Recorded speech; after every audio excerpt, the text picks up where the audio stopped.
ஸ்படிகாகிருதிம் ஆதாரம் சர்வ வித்யானாம் ஹயக்ரீவமுபாஸ்மகே. நாம் அனுபவித்துக் கொண்டிருக்கக்கூடிய திருப்பாவை வியாக்கியானத்தில் சென்னை பொருசவாக்கம் வெள்ளாளத்தெருவில் அமைந்திருக்கக்கூடிய அலமேலு மங்கா சமேத ஸ்ரீ ஸ்ரீனிவாசனுடைய சன்னதியில் அமைந்துள்ள லக்ஷ்மி ஹயக்ரீவனுடைய சன்னதியிலிருந்து இப்போது இன்றைய தின பாசுரத்தை நாம் சிரவணம் செய்கின்றோம். ஆண்டாள் நாச்சியார் ஒரு கோபிகையினுடைய வாசலிலே வந்து நிற்க, அவள் படுத்துக் கொண்டிருக்கக்கூடிய அழகோ சுற்றிலும் மணிமாடங்களானது அமைக்கப்பட்டதற்கு நடுவில் அழகிய பல வழக்குகளை ஏற்றி வாசனையுள்ள தூபம் கமழக்கூடிய ஒரு உறக்கத்தில் இருக்கக்கூடிய கோபிகையை எழுப்புவதாக பாசுரம்.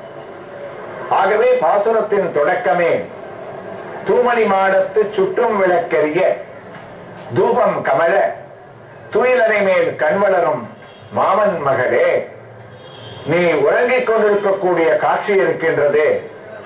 இருக்கக்கூடிய மாடமானது தூமணி மாடம். மாடம் மணிமாடம், தூமணி மாடம். பலவிதமான மணிகள், நவரத்தனங்கள், வைரங்கள், வைடூரியங்கள் எல்லாம் பதிக்கப்பட்ட செல்வச் செழிப்புள்ள அழகான ஒரு மாடம். அந்த மாடத்தில் சுற்றும் விளக்கெரிய, மார்கழி மாதத்திலே காலை வேளையிலே விளக்குகளை ஏற்றுவது என்பது நமக்கு நன்மையை தரக்கூடிய ஒரு ஒன்று.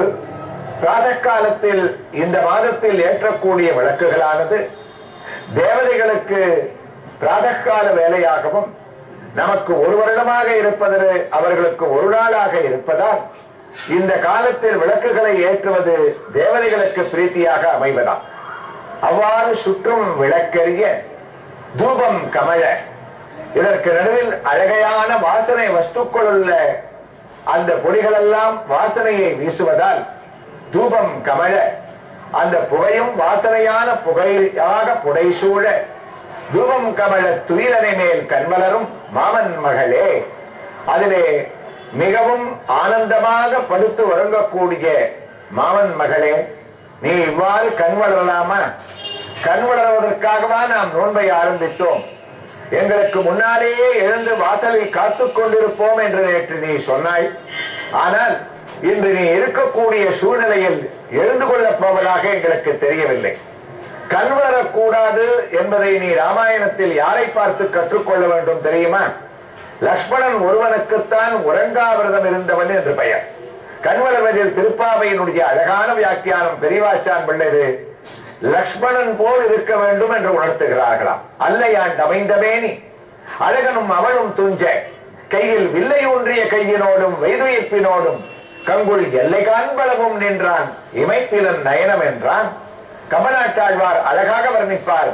ராமாயணத்தில் லக்ஷ்மணன் பாதுகாத்தது கண்வளராமல் ராமனை பாதுகாத்தானாம். அதாவது கண்வளராமல் இருப்பது என்பது லக்ஷ்மணனுடைய மேலிமையானது கீழிமையை அந்த 14 ஆண்டுகளில் ஒரு நாள் கூட தொடவில்லை. நித்ரைக்கு அதிதேவதையான நித்ராதேவியே லக்ஷ்மணனை ஆசிரித்தாள். அந்த நித்ராதேவியையும் உதறி தள்ளிவிட்டு உண்ணாவிரதம் உலகத்தில் இருக்கலாம், ஆனால் உறங்காவிரதம் இருந்த ஒரே ஒரு நபர் லக்ஷ்மண சுவாமி. அந்த லக்ஷ்மணனை போல் நீயும் கண் வளராமல் இருப்பது எவ்வாறு என்று ராமாயணத்தை பார்த்து அவனுடைய கைங்கரியத்தை நீ தெரிந்து கொள்ள வேண்டாமா? கண் வளராய் மாமன் மகளே, மாமன் மகளே என்று இந்த பெண்ணை அழைக்கின்றாளாம். அதாவது மாமகன் என்ற ஒரு பெரிய அர்த்தமும் உண்டு. மகான், மாமகான், உயர்ந்த குடும்பத்தில் பிறந்து உயர்ந்த செல்வத்துக்கு அதிபதியாகவும் பாண்டித்யம் பெற்றவராகவும் இருக்கக்கூடியவர் உன்னுடைய தந்தை. அவ்வாறு இருக்கக்கூடிய மாமகானுடைய மகளே, மாமன் மகளே, திருக்குழந்தை சுவாமியினுடைய ஒரு வியாக்கியானம். அதாவது கண்ணனுடைய தாயார் பிருந்தாவனத்தில் இருந்ததாகவும் அங்கிருந்து ஸ்ரீவில்லிபுத்தூருக்கு தான் விவாகம் செய்து கொண்டு இங்கு நுழைந்ததாகவும் அங்கு அவனுடைய சகோதரனுடைய பெண்ணானவள் ஸ்ரீவில்லிபுத்தூருக்கு வந்து தங்கி இருப்பதாகவும் பாவை நோன்பு சமயத்தில் அவளை எழுப்புவதாகவும் அவள் தனக்கு மாமன் மகளுடைய உறவிலே இருப்பதால் அவளை அழைத்ததாகவும் வியாக்கியானம் கூறுவதுண்டு.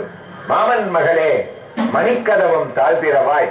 இதை கேட்டவுடன் உள்ளே இருந்த அந்த மாமன் மகள் கூறுகின்றாள், ஏன் கதவு திறந்துதானே இருக்கின்றது, நீங்களே திறந்து கொண்டு வரலாமே.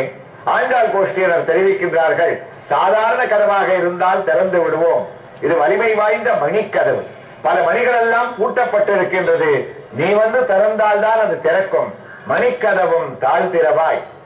நீ இவ்வாறு மாமன் மகளே மணிக்கதவும் தாழ்த்திரவாய், மாமீர் அவளை எழுப்பீரோ, உண்மகள் தான் ஊமையோ அன்றி செவிடோ அனந்தடோ ஏமப்பெருந்துயில் மந்திரப்பட்டாளோ.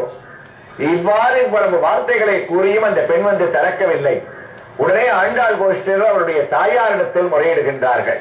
இவள் மாமன் மகளாக இருப்பதால் அவர் தாயார் மாமியாகத்தானே இருக்க வேண்டும். அம்மா மாமியர், நீங்க தான் அவர்களை எழுப்பக்கூடாதா? உங்களுடைய பெண்ணை எழுப்பக்கூடாதா? நான் சொல்வது உங்களுடைய காதிலும் விழவில்லை, அவருடைய காதிலையும் விழவில்லை, எங்களுக்கோ பொழுது பொழுது கொண்டே இருக்கின்றது. அவ்வாறு நீங்கள் இருவரும் பேசாமல் இருப்பதை பார்த்தால் நீங்கள் இருவரும் ஊமையோ செவிடோ அனந்தலோ ஏமப்பெருந்துயில் மந்திரப்பட்டாலோ, எங்களுக்கு பதில் சொல்லாமல் இருக்கக்கூடிய இந்த ஒரு நிலையை பார்த்தால் உங்களுக்கு இவ்வாறு ஒரு நிலை ஏற்பட்டிருக்குமோ என்று பயமாக இருக்கிறது என்றால் உயர்ந்த திருப்பாவை, அதிலே உயர்ந்த தூமணி மாடம் என்ற பாசுரம், அதில் ஆண்டாள் ஊமை செவிடு அனந்தல் என்ற வார்த்தைகளை பிரயோகிக்கலாமா என்று கேட்டால் வியாக்கியானம், அதாவது உட்பொருளானது கூறுகின்றது, பாகவதோத்தமர்கள் எவ்வாறு இருக்க வேண்டுமாம், பகவானை பற்றிய செய்திகளை தவிர பாகவத விரோதிகளை பற்றியோ தகாத வார்த்தைகளை தீக்குறளை சென்றோதோம் என்று ஆண்டாள் குறிப்பிட்டுள்ளார். தகாத வார்த்தைகளை பேசுவதில் ஊமையாக இருக்க வேண்டுமா? பாகவதர்களை பற்றி நிந்திக்கக்கூடிய இடத்திலேயும் பகவானுடைய வைபவங்களை பற்றியும் அவனுடைய சௌசீல்ய சௌலபியங்களை பற்றியும் நிந்திக்கக்கூடிய இடத்திலே இரண்டு காதுகளையும் பொத்திக் கொண்டு அவர் அந்த விஷயத்திலே செவிடாக இருக்க வேண்டுமா? அது மட்டுமல்ல, ஊமையோ செவிடோ அனந்தலோ சோம்பேறித்தனமாக நீ இருக்கின்றாயோ, பகவானுடைய அந்த திவ்ய சேவையை நீ சேவிக்க வேண்டாமா என்று. நம்முடைய நவராத்திரி வைபவங்களிலே குருப்படியிலே 3 பொம்மைகளை நாம் பார்த்திருப்போம்.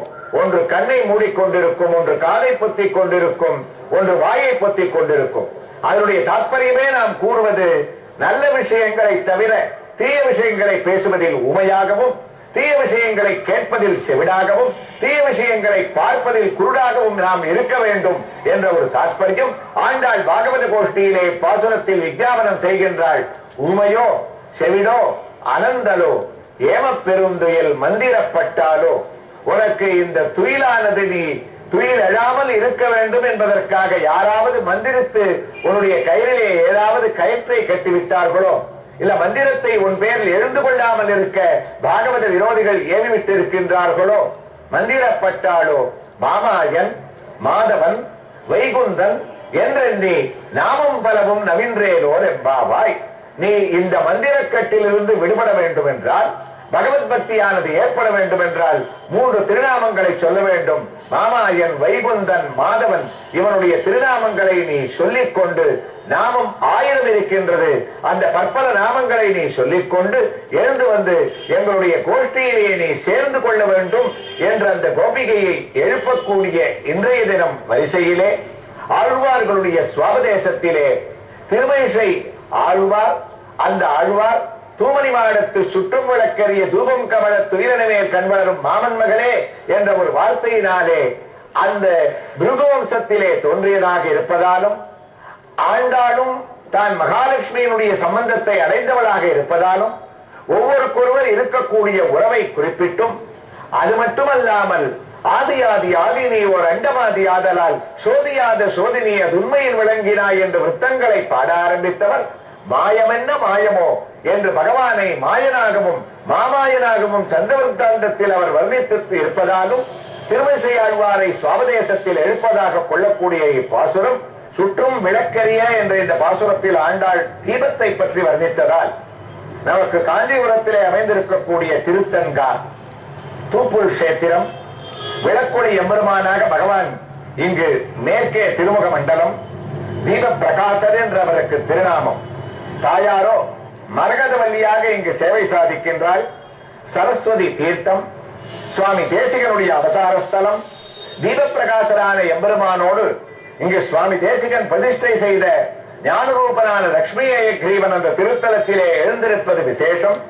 விளக்கொளியை, மரகதத்தை, திருத்தன்காவில் பாட கேட்டேனே என்று ஆழ்வார் மங்களாசாசனம் செய்த அளவிற்கு சுற்றும் விளக்கெறியக்கூடிய தீப பிரகாசராக எம்பெருமானும் தீபத்வமேவ ஜெகதாம் தைதாம் ருச்சிஸ்தே என்று அவருக்கு ஒளியாக மரகதவள்ளி தாயாரும் அமைந்திருக்கக்கூடிய கஷேத்திரத்தை ஆண்டாள் மங்களாசாசனம் செய்ததாகவும், அது மட்டுமல்லாமல் திருக்கடிகை சோளிங்கர் எந்த கஷேத்திரத்திலே எம்பெருமான் யோக நரசிம்மனாக எழுந்தருளியிருக்கானோ அவருடைய உற்சவமூர்த்தி மலையின் அடியிலே பக்தவத்சல பெருமாள், அந்த பக்தவத்சலனையும் மிக்கானை என்ற ஒரு பதிகத்தில் மறையாய் விரிந்த விளக்கை என்று ஆழ்வார்கள் அந்த எம்பெருமானை ஒரு திருவிளக்காக மங்களாசாசனம் செய்ததால் திருக்கடிகை எம்பெருமானான பக்தவத்சலனையும் ஆண்டாள் குறிப்பிட்டதாக இப்பாசுரத்திலே நாம் கொள்ளலாம்.